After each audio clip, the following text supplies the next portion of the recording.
करतो. हा करा जाधव सरांना करतो मी त्याला. हो हो.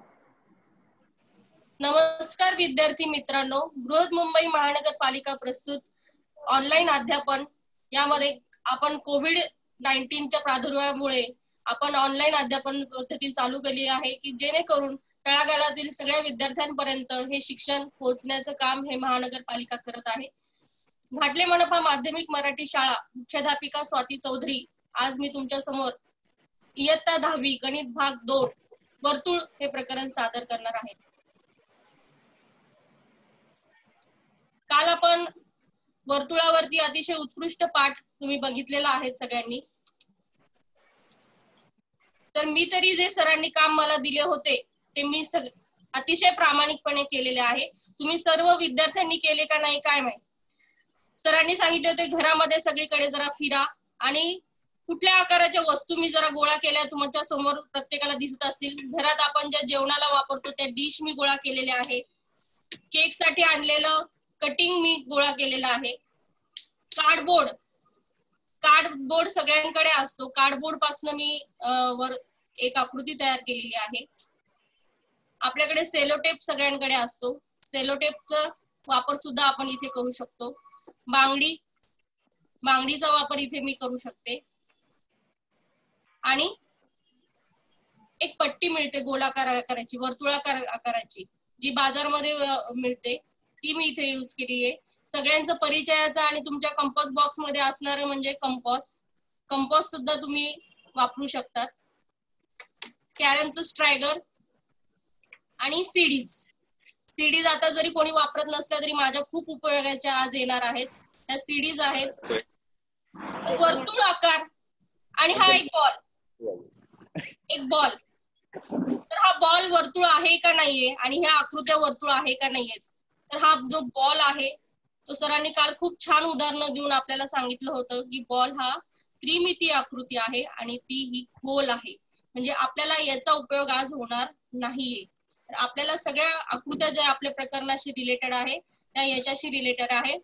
आपल्या प्रकरणाचं नाव आहे वर्तुळ. वर्तुळ हे प्रकरण आज आपण इथे शिकणार आहोत. तर काही गोष्टींचा उपयोग करून मी तुमच्या समोर काही वर्तुळ काढणार आहे. याचा उपयोग तुम्ही सुद्धा तुमच्या वहीमध्ये जेव्हा तुम्ही वर्तुळ प्रकरण सोडवणार आहे तेव्हा ह्या अशा वस्तू, घरातीलच वस्तूंचा उपयोग करून तुम्ही वर्तुळ काढायचं आहे.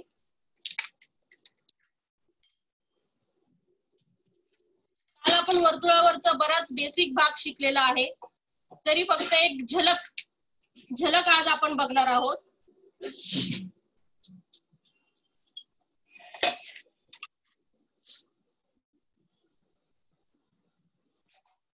तीन वर्तुळ मी इथे काढते आहे.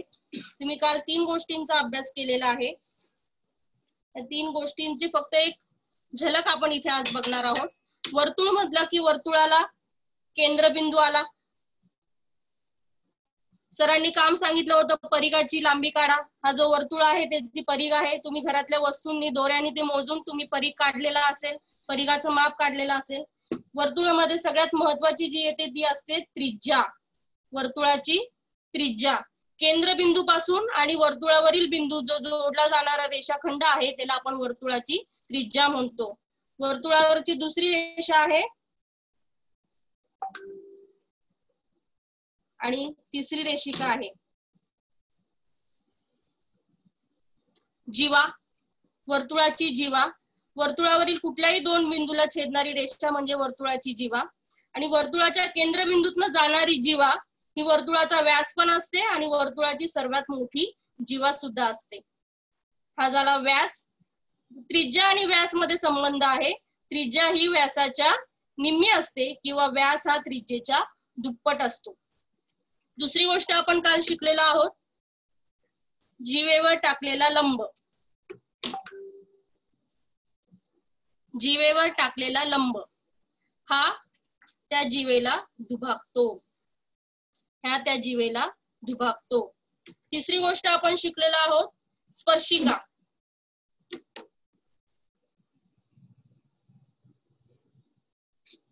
स्पर्शिका वर्तुळाच्या बाह्य भागातनं जाणारी आणि वर्तुळाला स्पर्श करणारी रेषा म्हणजे वर्तुळाची स्पर्शिका. वर्तुळाच्या बाह्य भागातनं जाणारी आणि वर्तुळाला स्पर्श करणारी रेषा म्हणजे स्पर्शिका. आणि स्पर्शिका आणि त्रिज्येचं सुद्धा प्रमेय आहे. त्रिज्या आणि स्पर्शिका नेहमी एकमेकांना लंब असतात. त्रिज्या आणि स्पर्शिका या नेहमी एकमेकांना लंब असतात. आणि एक चौथा आपण शिकलो होतो की बाहेरील बिंदूतनं जर स्पर्शिका काढली, बाहेरील बिंदूतनं आपण जर वर्तुळाला स्पर्शिका काढली तर ती स्पर्शिका, ते दोन स्पर्शिका खंड एकरूप असतात. बाहेरील बिंदू घेतला वर्तुळावरचा, त्याला समजा मी पी नाव दिलं, तर त्या पी बिंदूतनं वर्तुळाला आपण दोन स्पर्शिका काढू शकतो. म्हणजे इथे दोन एक एक मार्काचे प्रश्न सुद्धा तुमचे तयार झाले की वर्तुळाला बाहेरील बिंदूतनं किती स्पर्शिका काढू शकतो. तर वर्तुळाला बाहेरील बिंदूतनं आपण दोन स्पर्शिका काढू शकतो. आणि वर्तुळावरील बिंदूतनं वर्तुळाला किती स्पर्शिका काढता येतील, तर वर्तुळावरील बिंदूतनं वर्तुळाला अनंत स्पर्शिका काढता येतील. आणि वर्तुळा बाहेरील बिंदूतनं वर्तुळाला दोन स्पर्शिका काढता येतील. ह्या दोन्ही स्पर्शिका खंडांची लांबी ही एकरूप असते. हे सर्व आपण मागील पाठामध्ये शिकलेलो आहोत. आज आपल्याला थोडस नवीन शिकायचं आहे, याच्या पुढचा भाग शिकायचा आहे.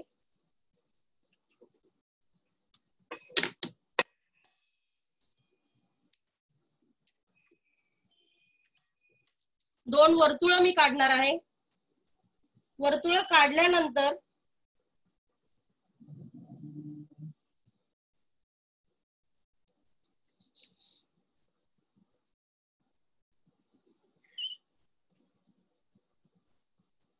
ती कशा प्रकारची आहे ते तुम्हाला दिसेल.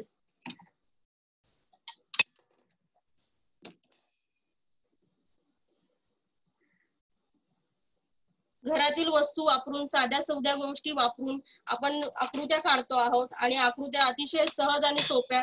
जर मी इथे कंपासचा वापर करत असती तर मला खूप वेळ लागला असता. तर त्याच्यामुळे आपण कोविड-19 मुळे हे सगळं तुम्हाला शिकण्यास मिळत आहे. आणि ह्या छोट्या छोट्या गोष्टी घरातल्याही वापरून गोष्टी आपण आकृत्या काढत आहोत. तर दोन वर्तुळे मी काढलेली आहे. जर तुम्ही नीट निरीक्षण केलं तर ह्या आकृत्यांमध्ये काहीतरी तुम्हाला दिसतंय. विज्ञान हे प्रकरण, विज्ञानाचा अभ्यास सगळे जण करतात, ओके नाही. तर विज्ञान मध्ये आपल्याला लहानपणापासून 5 ज्ञानेंद्रिय शिकवलेली आहेत. तर कुठली कुठली ज्ञानेंद्रिय आहेत? डोळा, नाक, कान, जीभ आणि त्वचा.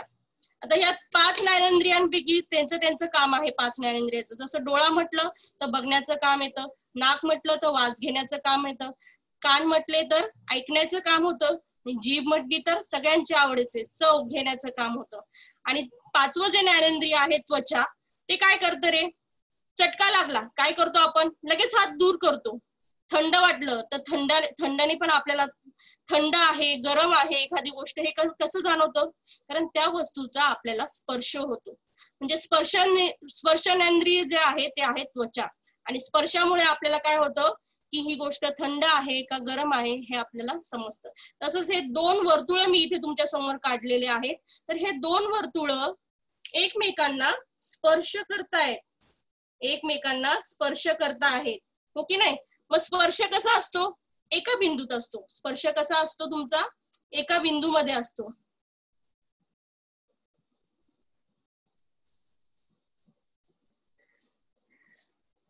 तर ह्या दोन्ही आकृत्यांमध्ये थोडासा फरक आहे. तर ही जी पहिली आपली आकृती आहे ती जे दोन वर्तुळ आहेत ती बाहेरच्या बाजूने स्पर्श करतायत एकमेकांना, बाहेरच्या बाजूने. एपी ही ह्या मोठ्या वर्तुळाची त्रिज्या आहे आणि पीबी ही ह्या लहान वर्तुळाची त्रिज्या आहे. तर ह्या जो दोन त्रिज्या आपण एकत्र आणल्यानंतर जे स्पर्श झालेला आहे तो स्पर्श बिंदू आहे पी. तर पी ला आपण म्हणतो स्पर्श बिंदू. स्पर्श बिंदू इथे पण पी आहे. ही आकृती थोडीशी वेगळी आहे. ह्या आकृतीमध्ये काय फरक दिसतोय की ही वर्तुळ ही आपण एकमेकांच्या आतमध्ये काढलेली आहे आणि ती एकमेकांच्या आतमध्ये आतील बाजूमध्ये स्पर्श करत आहे. म्हणून याला पी जो हा इथे बिंदू आहे, पी आहे हा इथला स्पर्श बिंदू. तर आपण हे बाहेरील वर्तुळ आहेत हे आणि आतील वर्तुळ आहेत हे का ठरवलं, कसं ठरवलं? तर तुम्ही जर नीट निरीक्षण केलं तर जो पहिली जी आपली आकृती आहे तर पहिल्या आकृतीचा जो अंतर्भाग आहे, जो अंतर्भाग दिसतो आहे आपल्याला हा, तो अंतर्भाग हा आणि याचा अंतर्भाग बी केंद्रबिंदू असणाऱ्या वर्तुळाचा अंतर्भाग हे विभिन्न आहेत, हे वेगवेगळे आहेत, हे एकमेकांमध्ये मिक्स झालेले नाहीत. पण ह्या आकृतीमध्ये जर तुम्ही विचार केला तर ह्या बी बिंदू असलेल्या वर्तुळाचा अंतर्भाग आणि ए केंद्रबिंदू असलेल्या वर्तुळाचा अंतर्भाग हे दोन्ही अंतर्भाग एकमेकांमध्ये अंतर्भूत झालेले आहे, म्हणून याला आपण म्हणतो अंतरस्पर्शी वर्तुळे. अंतरस्पर्शी वर्तुळे. आणि ह्या वर्तुळांना आपण म्हणतो बाह्यस्पर्शी वर्तुळे.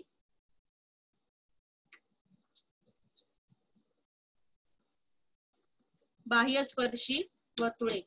बाह्यस्पर्शी आणि आंतरस्पर्शी आकृतीमध्ये मी तुम्हाला दाखवते.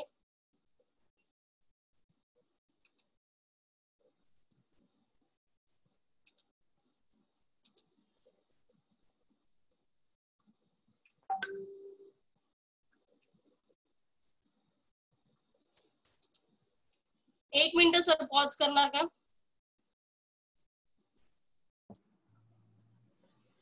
आपल्याला समोरील आकृतीमध्ये दिसतंय स्पर्श बिंदू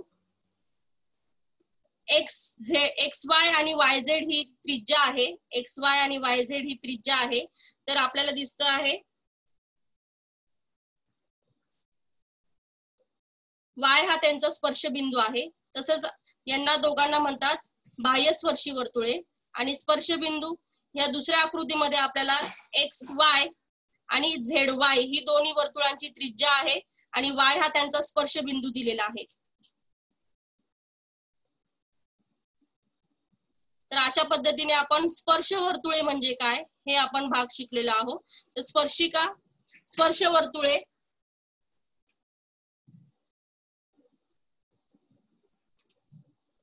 या दोन्ही वर्तुळांना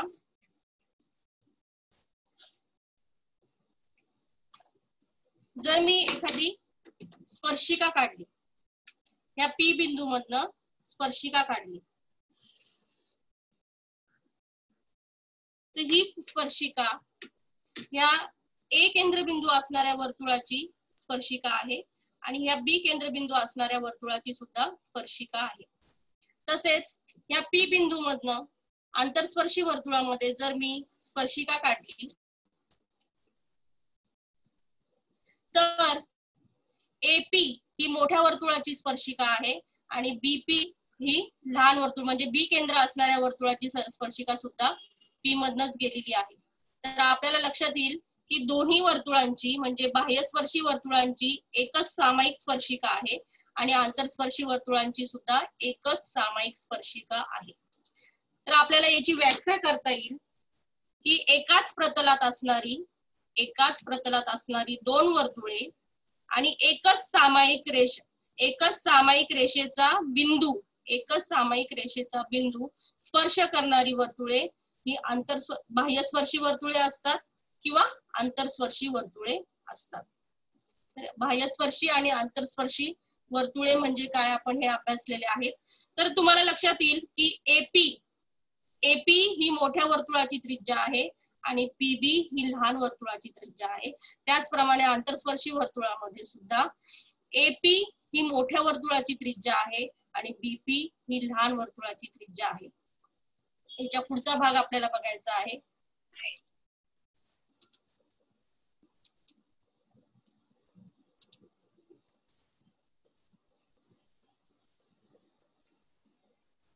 प्रमेय आहे एक छोटस. परस्परांना स्पर्श करणाऱ्या वर्तुळांचा स्पर्श बिंदू वर्तुळाचे केंद्रबिंदू जोडणाऱ्या रेषेवर असतो. प्रमेय आहे वर्तुळांना स्पर्श करणाऱ्या वर्तुळाचा स्पर्श बिंदू त्या वर्तुळाचे केंद्रबिंदू जोडणाऱ्या रेषेवर असतो. तर आपली ही आकृती आहे.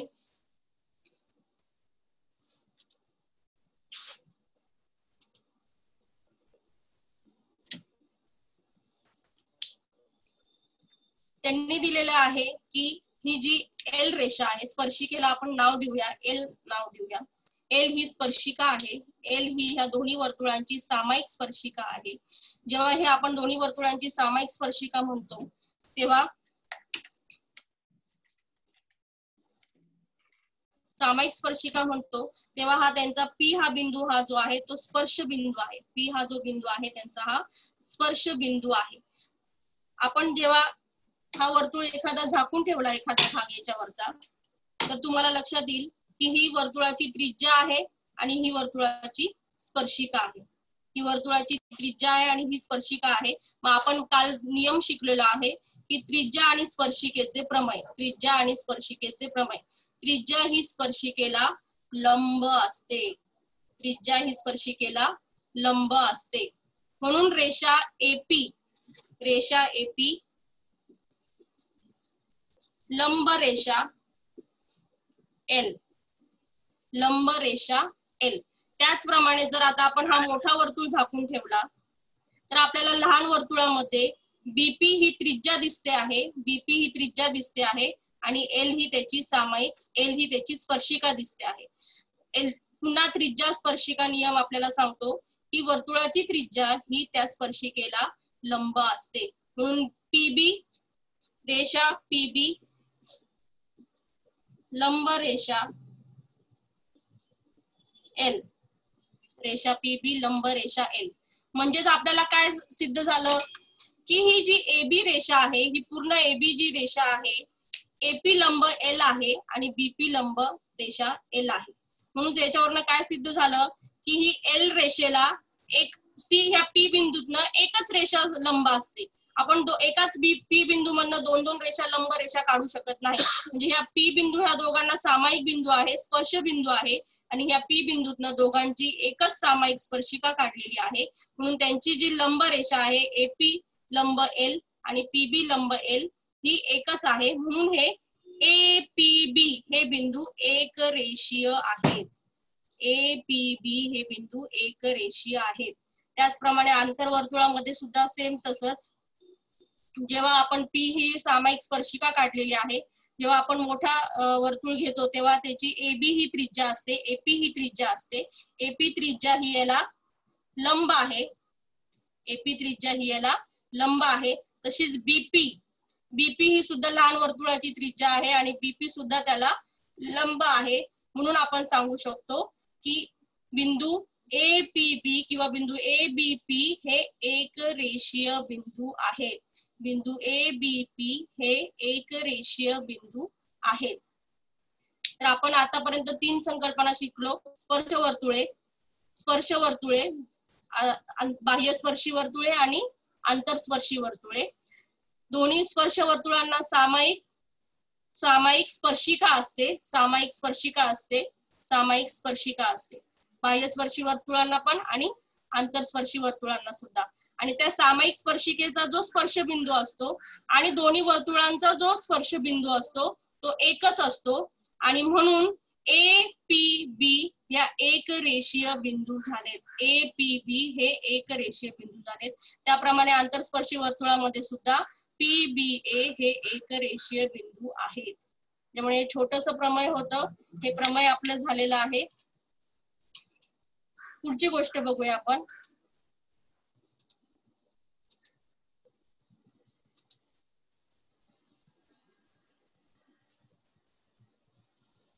आता परीक्षेला नेहमी विचारला जाणारा 1 मार्काचा, काल आपण बघितलं की वर्तुळ हे प्रकरण हे खूप महत्वाचं प्रकरण आहे.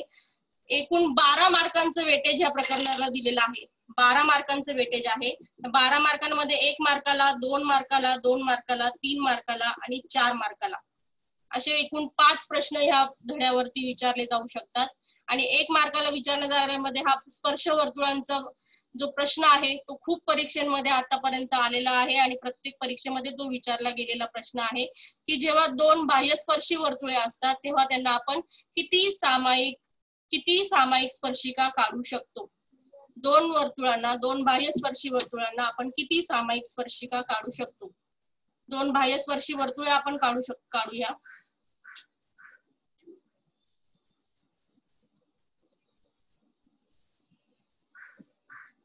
हा प्रयोग तुम्ही घरी सुद्धा सगळ्या विद्यार्थ्यांनी करायचा आहे. कुठलेही दोन वर्तुळे काढा, छोटी काढा, मोठी काढा, लहान काढा, एकमेकांसारखी काढा किंवा वेगवेगळी काढा आणि त्यांना स्पर्शिका काढण्याचा प्रयत्न करा, सामायिक स्पर्शिका काढण्याचा प्रयत्न करा.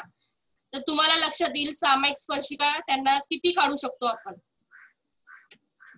ही आकृती प्रत्येकाने घरी विद्यार्थ्यांनी ट्राय करा आणि समजा की इथे किती सामायिक स्पर्शिका आपण दोन बाह्यस्पर्शी वर्तुळांना काढू शकतो. तर ही दोन बाह्यस्पर्शी वर्तुळे आहेत ए आणि बी, एम आणि एन रेषा आणि एल रेषा, म्हणजे एकूण तीन स्पर्शिका आपण काढू शकतो. किती स्पर्शिका काढू शकतो? 3 स्पर्शिका आपण काढू शकतो. दिलंय, लक्षात आलेलं आहे. ए आणि बी केंद्रबिंदू असणारी दोन बाह्यस्पर्शी वर्तुळे काढली आपण, तर त्यांना आपण कॉमन किती स्पर्शिका काढू? तुम्ही यांचा आकार बदलला तरी सुद्धा आपण फक्त तीन आणि तीनच बाह्यस्पर्शिका, त्यांना आपण 3 स्पर्शिका काढू शकतो बाह्यस्पर्शी वर्तुळांना. जर समजा हेच जर आंतरस्पर्शी वर्तुळे असतील तर किती स्पर्शिका निघतील? लगेच आपली सीडी आहे, दोन वर्तुळे काढूया. फक्त ती कशी काढायची आता? आंतरस्पर्शी काढायची आहे, म्हणजे एकमेकांना आतून स्पर्श करणारी वर्तुळे काढायची आहे. काढली. आता यांचा स्पर्शबिंदू एकच आहे, ह्या दोघांचा स्पर्शबिंदू एकच आहे. तर ह्या दोघांना जर मला कॉमन स्पर्शिका काढायची असेल तर ही ह्या स्पर्शबिंदूतूनच येणार आहे. इथून काढू शकते का? नाही. इथून काढू शकते का? नाही. इथून काढू शकते का? नाही. म्हणजे जर आंतरवर्तुळ असतील तर आपण त्यांना स्पर्शिका किती काढू शकतो? एक आणि एकच स्पर्शिका आपल्याला तिथे काढता येणार आहेत.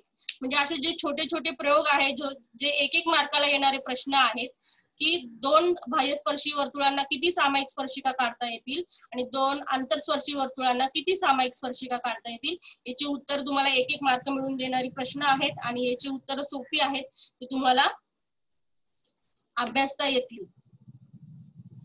पुढचा भाग आपण आता बघूया.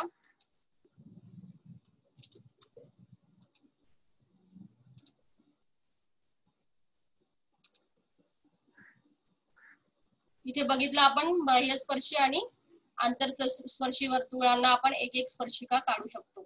आंतरस्पर्शीला आपण एक स्पर्शिका काढू शकतो. आता पुढचं आहे बाह्यस्पर्शी वर्तुळांचा केंद्रातील अंतर त्यांच्या त्रिज्येच्या बेरजे एवढे असते. दोन बाह्यस्पर्शी वर्तुळे काढूया आपण.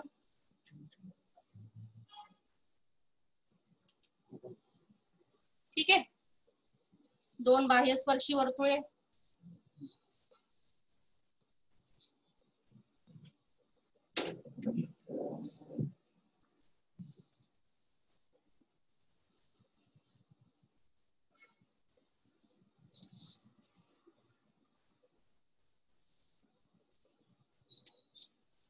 आपण सिद्ध केले प्रमेयानुसार की दोन्ही वर्तुळांची त्रिज्या आणि त्यांचा केंद्रबिंदू हे एकरेषीय असतात. हे एकरेषीय असतात. म्हणजे हा जर एक केंद्रबिंदू असेल आणि हा बी जर केंद्रबिंदू असेल आणि सामायिक स्पर्शबिंदू जर एक्स असेल तर एक्स ए एक्स बी हे एकरेषीय बिंदू आहेत. हे आपण प्रमेयानुसार सिद्ध केलेलं आहे की बाह्यस्पर्शी वर्तुळांचा त्रिज्या ही स्पर्शबिंदूतनं जाणारी रेषा असते. तर त्यांनी सांगितलंय आपल्याला बेरजे एवढा असतो. ए चा आणि बी चा अंतर मला काढायचंय, केंद्रबिंदू मधलं अंतर मला काढायचं आहे. केंद्रबिंदू मधले अंतर, केंद्रबिंदू मधील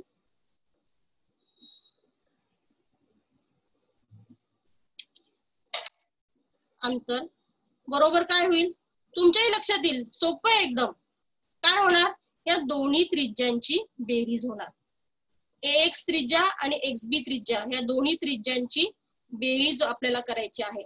जर आपण याला म्हटलं R1 आणि याला म्हटलं R2, मोठी जी त्रिज्या आहे त्याला म्हटलं आपण R1 आणि छोटी जी त्रिज्या आहे तिला म्हटलं आपण R2, तर मला करायचं आहे R1 अधिक R2.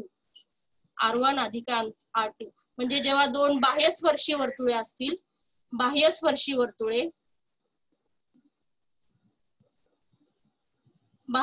वर्तुळाचे केंद्रबिंदू मधील अंतर काय येणार? x अधिक xb म्हणजे दोन त्रिज्यांची बेरीज R1 अधिक R2. समजा मी इथे एक्झाम्पल घेतलं, याची त्रिज्या 8 आहे, याची त्रिज्या 3 आहे. म्हणजे काय करणार मी अंतर काढताना? 8 अधिक 3, 8 अधिक 3 बरोबर किती? 11. म्हणजे ह्या दोन केंद्रबिंदूंमधलं अंतर ए आणि बी मधलं अंतर किती झालं आहे? 11 झालेलं आहे. तसंच जर मी अंतर चेंज केलं, अंतर चेंज करा, 5 दिलं, 4 दिलं, 5 अधिक 4 काय झालं? 9. म्हणजे आपल्याला लक्षात येईल की त्रिज्येची जेव्हा आपण बेरीज करतो तेव्हा बाह्यस्पर्शी वर्तुळे केंद्रामधलं अंतर आपल्याला दोन केंद्रबिंदूंमधलं अंतर आपल्याला मिळतं. म्हणजे ए केंद्रबिंदू आणि बी केंद्रबिंदू पासूनचं अंतर जर मला हवं असेल तर मला त्यांच्या त्रिज्यांची काय करावी लागणार आहे? बेरीज करावी लागणार आहे. काय करावी लागणार आहे? बेरीज. बेरीज हा शब्द नीट व्यवस्थित लक्षात ठेवा. बेरीज करायची आहे. सोपं आहे. याच्यावरची आपण 2-3 उदाहरणे सोडवूया.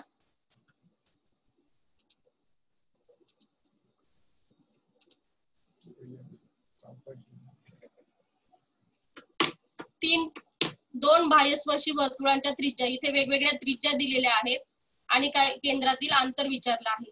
3.5 आणि 4.8.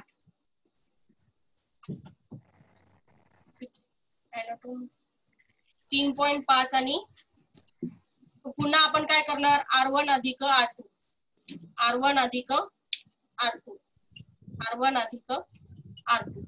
मग काय मिळणार आपल्याला? 3.5 अधिक 4.8. सरळ बेरीज आहे. समजा कोणाला बेरीज अशी येत नसेल तर सरळ त्यांनी 3.5 अधिक 4.8 असे लिहायचे आहे. 8 आणि 5, 8 आणि 5 13, 3 हातचाला 1, 4 आणि 3 7 आणि 1 8, 8.3. पॉइंट आले म्हणून घाबरायचं नाही, पॉइंट आले म्हणून घाबरायचं नाही. साधी बेरीज करायची आहे आणि उत्तर काढायचं आहे. ठीक आहे. म्हणजे पहिल्या प्रश्नाचं उत्तर किती आपलं? 8.3. जर तिथे एकक दिलेला असेल तर सेंटीमीटर लिहायचं, जर तिथं सेंटीमीटर दिलेलं नसेल तर तिथे एकक लिहायचं आहे. एकक असं लिहायचं आहे. जेव्हा तिथे त्यांनी सेंटीमीटर देतात तेव्हा तिथे एकक लिहायचं आणि सेंटीमीटर दिलेलं नसेल तेव्हा तिथे एकक लिहायचं आहे. पण नेहमी आपल्या उत्तराला एकक लिहायचं आहे. नुसतं 8.3 लिहून संपवायचं नाही. कारण त्रिज्या म्हणा किंवा कुठलीही लांबी काढायची असेल तर ती आपल्याला एकक मध्ये दाखवायची असते, म्हणून तिथे आपण नेहमी एकक लिहिणार आहोत. पुढचं बघूया.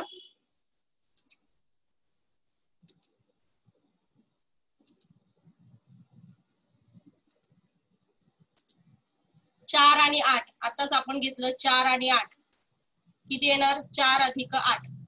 पुन्हा R1 अधिक R2, R1 अधिक R2, R1 अधिक R2. 4 अधिक 8, 4 आणि 8, 8 आणि 4 12, 8 आणि 4 12. हे लक्षात येत आहे? 8 आणि 4 12. पुढचे आपल्याला उदाहरण आहे 5.5 आणि 4.2. बरेच जण पॉइंटचं बेरीज आणि वजाबाकी करताना चुकतात आणि चुकल्यामुळे आपल्याला क्रिया माहित असून सुद्धा काय होतं? की उत्तर येत नाही आणि तिथे आपला मार्क जातो. याच्यासाठी काय करायचं? तुम्हाला 55 आणि 42 याची बेरीज करता येते का? 55 अधिक 42, 55 अधिक 42. पॉइंट मी काढून टाकला. पॉइंटला सगळेजण घाबरतात म्हणून मी पॉइंट काढून टाकला. 55 अधिक 42 ची बेरीज कशी येणार? 5 आणि 2 7, 5 आणि 4 9. आता जो हा पॉइंट आहे हा 1 दशांश स्थळानंतर आहे म्हणून मी इथे 9.7 देणार. नंतर पॉइंट द्यायचा आहे 9.7. उत्तर किती आलंय आपलं? 9.7. म्हणजे अशी जरी पद्धत तुम्ही वापरली तरी तुम्हाला बरोबर अचूक उत्तर मिळेल. इथे एकक, कारण तिथे सेंटीमीटर दिलेलं नाहीये म्हणून मी काय लिहिणार? 9.7 एकक. केंद्रबिंदू मधील अंतर बरोबर 9.7 एकक. 1 मार्काला 2 मार्काला येणारे गणित आहे. पुढचे एक उदाहरण घेऊया. सोपी आहेत की नाही? नुसती बेरीज करायची आहे. केंद्र दोन्ही त्रिज्यांची बेरीज करायची आहे. 5.5 अधिक 3.3 5.5 अधिक 3.3. काय केलं? साधी बेरीज करा. 55 33 55 आणि 33 काय येणार? 5 आणि 3 8 5 आणि 3 8 8.8 8.8 पॉइंट नंतर द्यायचं आहे. म्हणजे तुमचं उत्तर किती आलं आहे? 8.8 एकक. म्हणजे जेव्हा दोन बाह्यस्पर्शी वर्तुळे असतील तेव्हा त्यांचं केंद्रबिंदू मधील अंतर हे त्यांच्या त्रिज्येच्या बेरजे एवढं असतं. हे लक्षात आलंय प्रत्येकाच्या?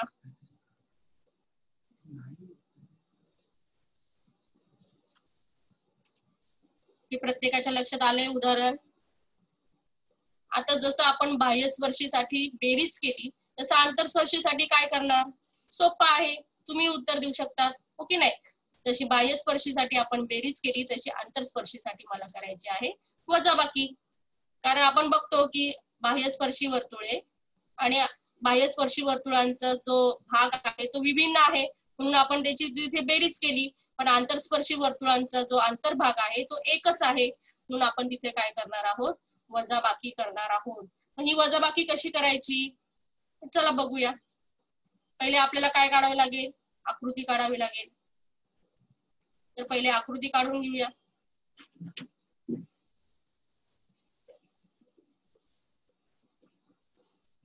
दोन आंतरस्पर्शी वर्तुळे.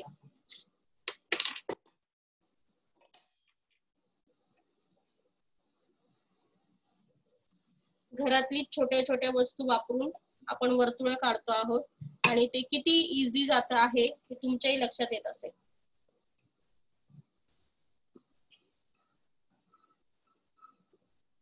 आंतरस्पर्शी वर्तुळे ही झाली आपली आंतरस्पर्शी वर्तुळे. त्यांची त्रिज्या काढून घेऊया.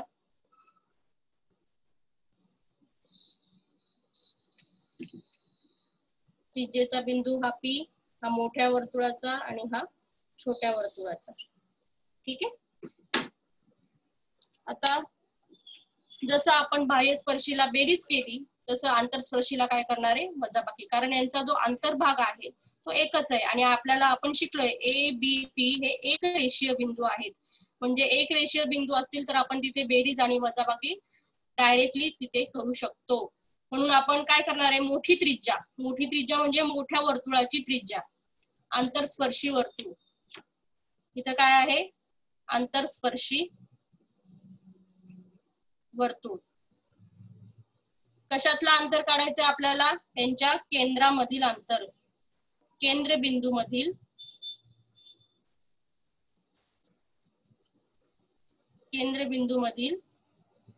अंतर.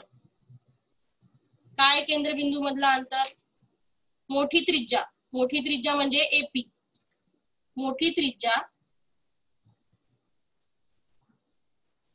वजा लहान त्रिज्या. मोठी त्रिज्या वजा लहान त्रिज्या.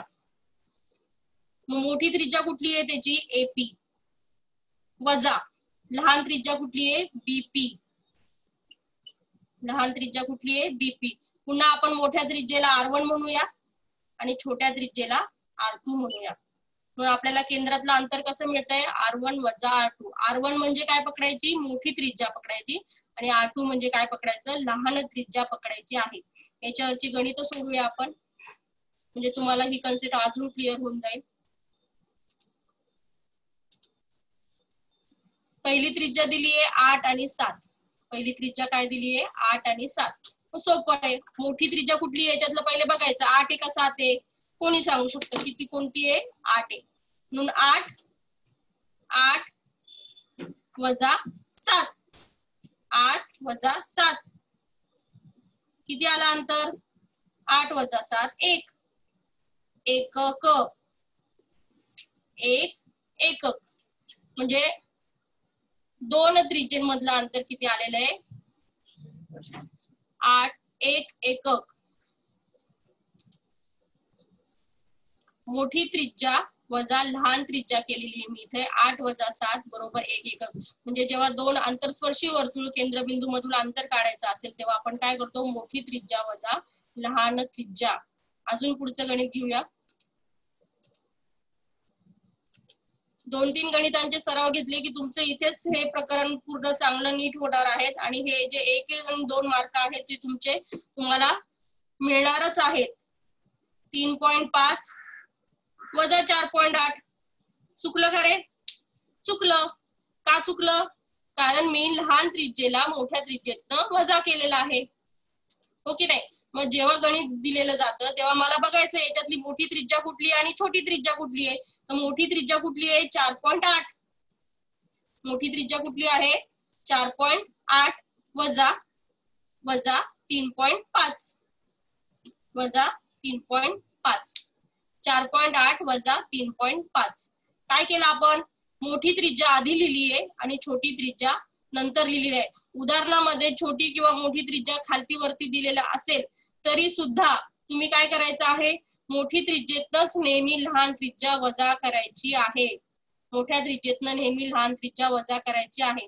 म्हणून 4.8 वजा 3.5. आता 5 पॉइंट मध्ये आलं म्हणजे आपण घाबरलो, हो की नाही? पण आपण काय करणार आहोत इथे? 48 वजा 35. 48 वजा 35 पॉइंट काढूनच टाकला आपण. मग साधी वजाबाकी करायची मला. 8तनं 5 गेले 3. 8तनं 5 गेले 3. 4तनं 3 गेला 1. आता द्या पॉइंट. 1.3. किती उत्तर आलं? 1.3 एकक. जर सेंटीमीटर दिलं असेल तर सेंटीमीटर लिहायचं, सेंटीमीटर नसेल दिलं तर एकक लिहायचं. आलंय उदाहरण लक्षात? मोठ्या त्रिज्येतनं लहान त्रिज्या मी वजा केलेली आहे. वजाबाकी करायची आहे फक्त इथे. पुढचं उदाहरण घेऊया.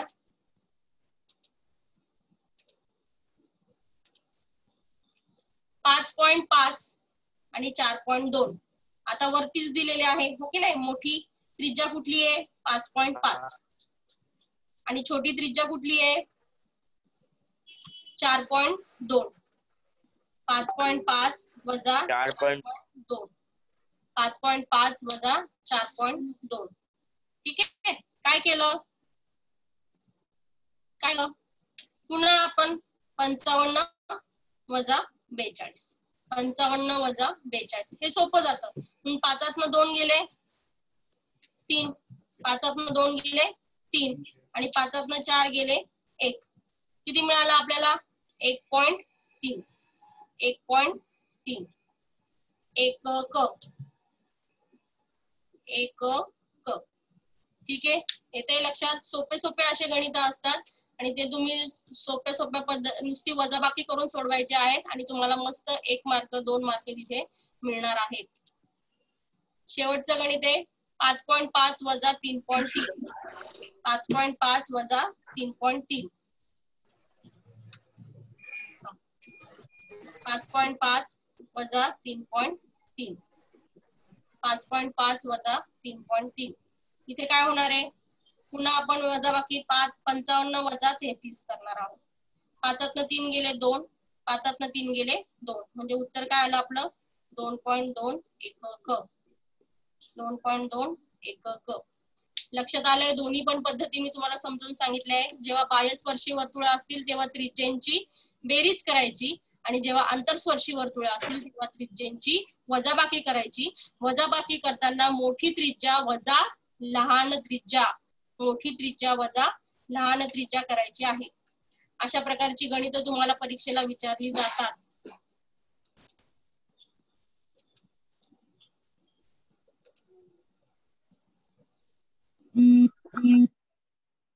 थोडस आपण मोठ्या गणिताकडे जाणार आहोत जे 4 मार्काला 3 मार्काला तुम्हाला परीक्षेमध्ये विचारलं जातं.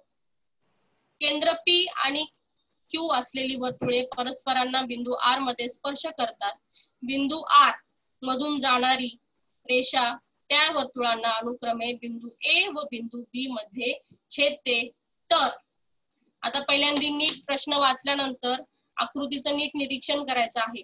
प्रश्न काय दिलाय? पी आणि क्यू असलेली वर्तुळे. मग पी केंद्रबिंदू आहे आणि क्यू केंद्रबिंदू आहे. नाही का आपण ती आपल्याकडे आली होती बघ चेंबूरचे मॅडम. वर्तुळांना बिंदू आर मध्ये स्पर्श करतात. बिंदू आर मधून जाणारी रेषा त्या वर्तुळांना अनुक्रमे बिंदू ए व बिंदू बी मध्ये छेदते. ए मध्ये आणि बी मध्ये ती त्यांना छेदलेली आहे. तर मी आकृती पूर्ण केली. ए पी आर हा एक त्रिकोण इथे मला भेटलेला आहे आणि आर क्यू बी हा एक त्रिकोण मला इथे भेटलेला आहे. त्यांनी मला सांगितलेलं आहे रेषा एपी समांतर रेषा बी क्यू. रेषा एपी समांतर रेषा बी क्यू. हे गणित आपण सोडूया. सोपं गणित आहे आणि जवळजवळ 3 मार्कांना येणारं गणित आहे.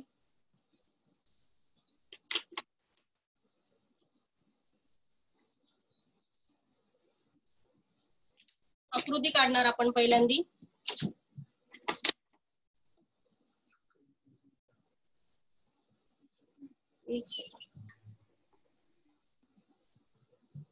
आकृती काढून घेऊया आपण.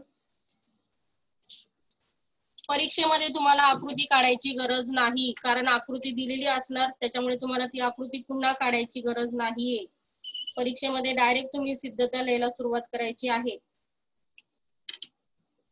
मी इथे ती तुम्हाला उदाहरण समजून सांगायचं आहे म्हणून मी इथे आकृती काढत आहे.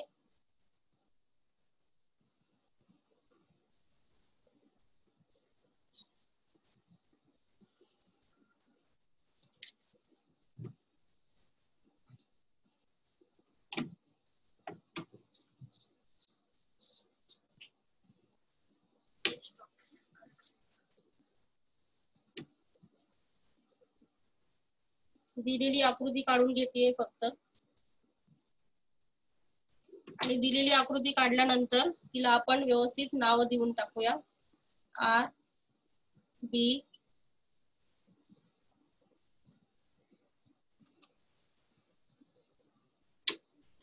ए पी. ठीक आहे.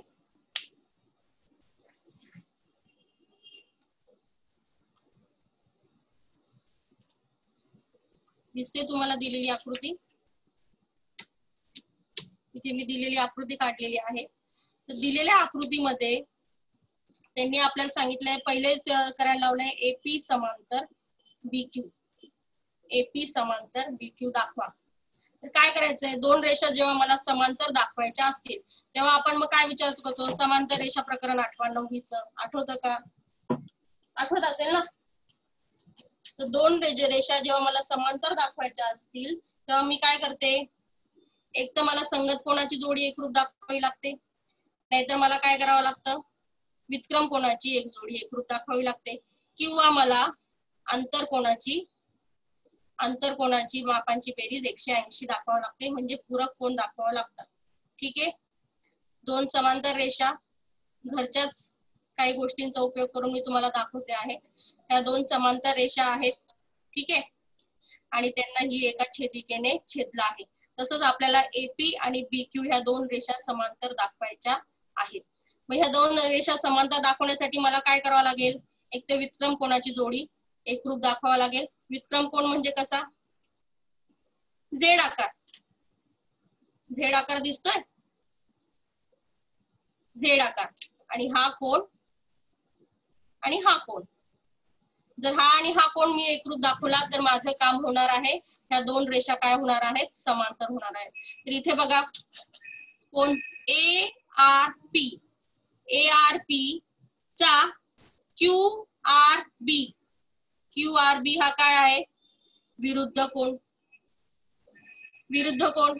विरुद्ध कोण आठवतो? जेव्हा 2 रेषा परस्परांना छेदतात तेव्हा एकूण किती कोणांच्या जोड्या तयार होतात? 4 कोणांच्या जोड्या तयार होतात, आणि यांना आपण काय म्हणतो? विरुद्ध कोण. हा 1 आणि 2 विरुद्ध कोण आहे, आणि 3 आणि 4 हे विरुद्ध कोण आहे. आणि विरुद्ध कोण नेहमी कसे असतात? एकरूप असतात. विरुद्ध कोण कसे असतात? नेहमी एकरूप असतात. तर ह्या सगळ्या गोष्टींचा उपयोग करून आपल्याला ही सिद्धता सोडवायची आहे.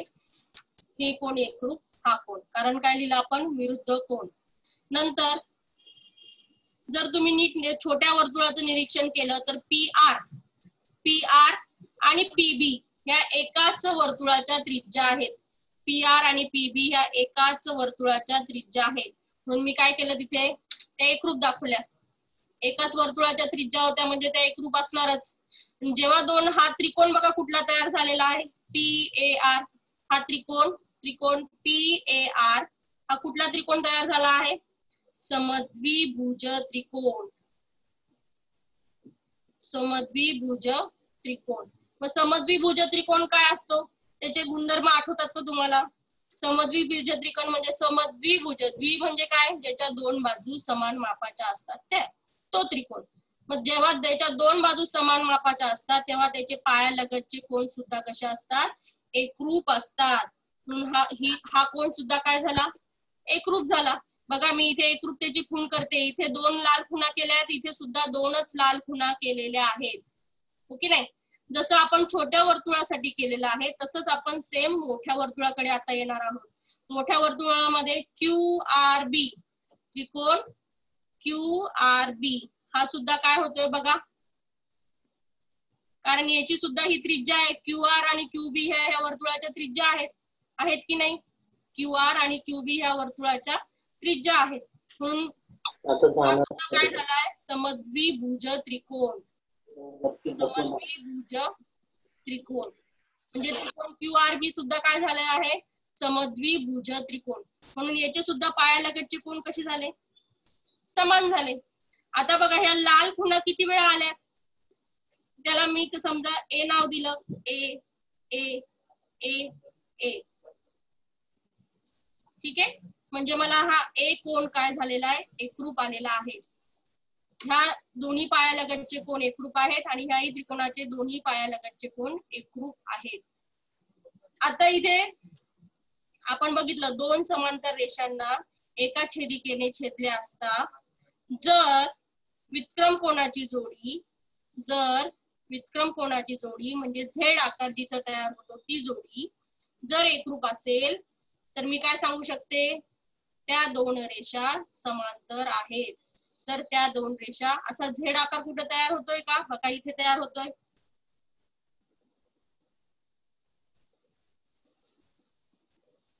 झाला? झेड आकार तयार झाला की नाही? तर हा झेड आकार जिथे तयार झालेला आहे तिथला कोन A आणि कोन B एकरूप आहेत. म्हणून व्युत्क्रम कोणाची जोडी एकरूप आहेत. म्हणून रेषा AP समांतर रेषा PQ आहेत. व्युत्क्रम कोणाची जोडी कोन PAR एकरूप कोन QBR. कारण काय? व्युत्क्रम कोणाची जोडी. म्हणून रेषा AP समांतर PQ. म्हणून रेषा AP समांतर रेषा BQ हे आपण पहिल्या गोष्टीमध्ये सिद्ध केलेलं आहे. पहिल्या याच्यामध्ये सिद्ध केलेलं आहे. त्यांनी आता सांगितलंय दुसरं काय सिद्ध करायला सांगितलंय त्यांनी आपल्याला? त्रिकोण APR समरूप त्रिकोण BQR.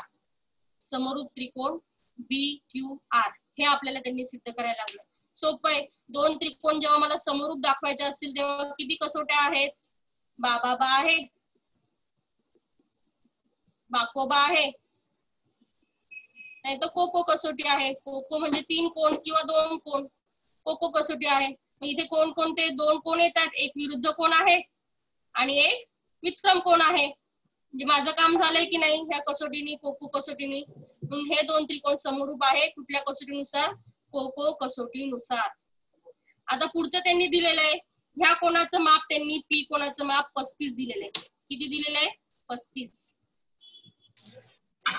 ह्या कोणाचं माप त्यांनी दिले 35. तर त्यांनी सांगितलंय Q कोणाचे माप काढा. Q कोणाचे माप काढा. कसे काढणार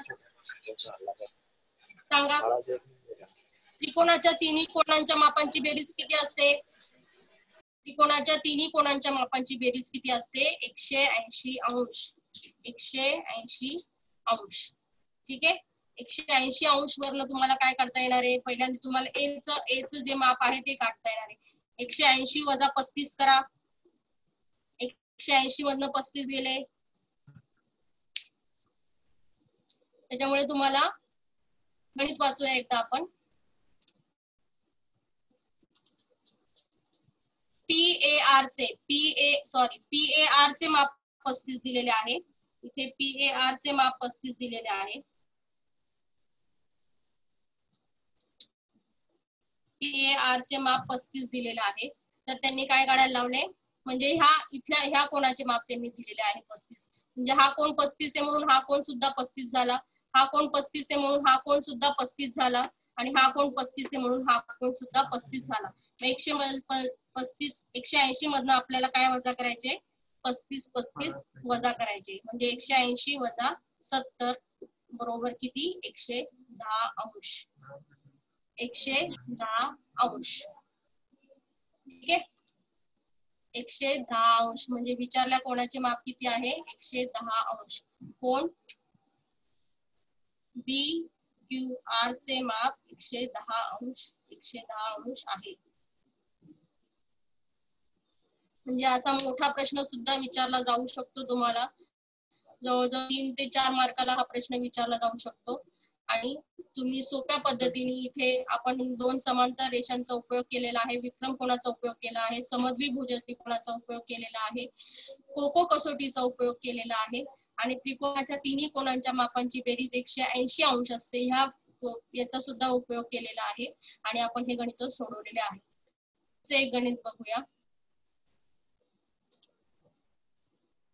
वेगळ्या पद्धतीने सुद्धा विचारले जाते.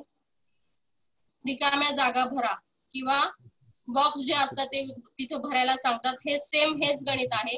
तिथे तुम्हाला हे गणित अशा पद्धतीने विचारलं जाऊ शकतं. तर हा होमवर्क म्हणून तुम्ही हे गणित पुस्तकातलं सोडू शकता की हेच सेम गणित आहे. तिथं समद्विभुज त्रिकोण, एककृतीच्या कसोट्या आणि ते लिहायचं आहे, ह्या चौकटी इथे भरायच्या आहेत आणि हे गणित पूर्ण करायचं आहे. तर हेच गणित तुम्ही ह्या पद्धतीने सुद्धा सोडू शकतात.